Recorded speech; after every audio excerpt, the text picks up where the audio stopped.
So over the last year at Iniva, I've been curating a series of projects around emerging art practices. We've looked at several artists. So we had a project called Biters with Larry Achampong and David Blandy. Then there was followed up by a project where I specifically worked with another artist named Barbie Asante, and we worked with a collective called Sorry You Feel Uncomfortable. And that was followed by another artist named Alida Rodriguez, who did a project called Anthologia.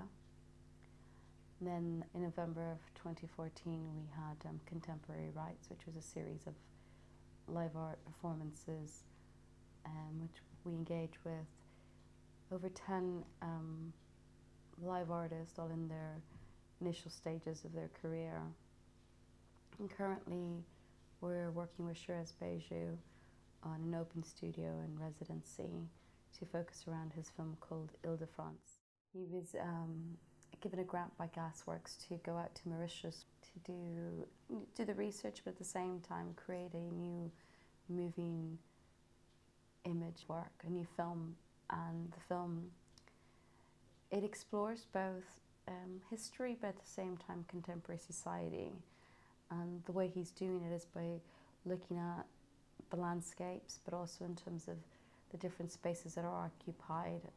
Not that they necessarily are occupied through human interaction, but rather it's the remnants of human occupancy. The project explores aspects of Mauritian identity through fragments of its colonial past. Mauritius was originally an uninhabited island until the Dutch were initially settled there.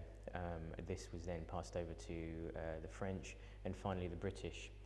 So it has an interesting and diverse colonial history. The film that Shiraz has produced through his research in Mauritius, what I find interesting and have found interesting from when he was telling me about the project initially and to what I've seen, is how he's been able to represent a space through visuals in terms of its colonial history.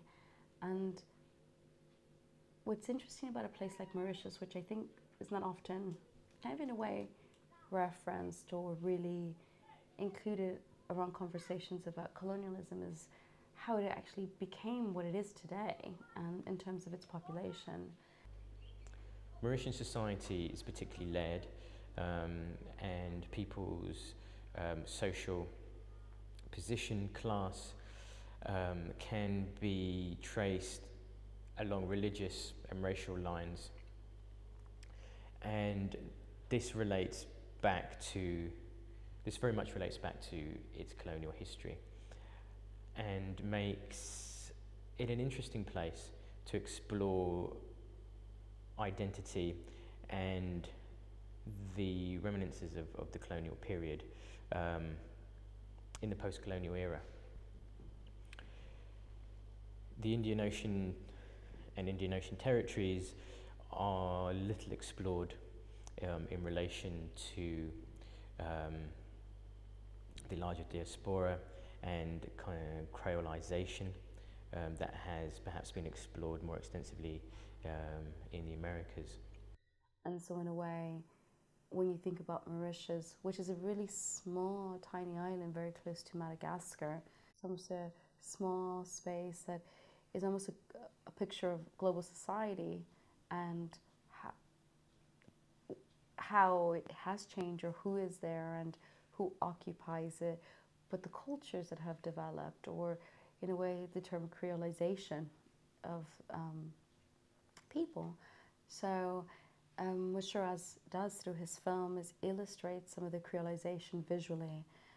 In the port, we visit various merchant houses, the homes of Indian and Muslim, the homes that would have traditionally been Muslim and Indian traders.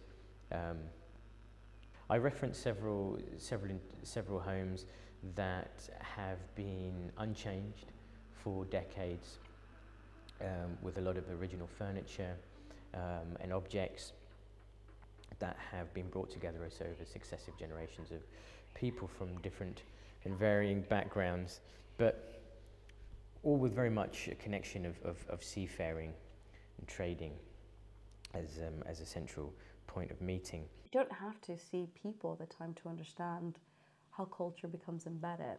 You know, through the film, he's very much looking at how human culture touches us or impacts us beyond the person, and it becomes part about the landscape and what we surround ourselves with and what we choose to sort of, in a way, take up, but at the same time ignore. One of the things that's really interesting about the film that Shiraz has been working on is the absence of humans, real people. And in a way, to me, it's illustrated how the ghost of history is always present. And this ghost is colonialism.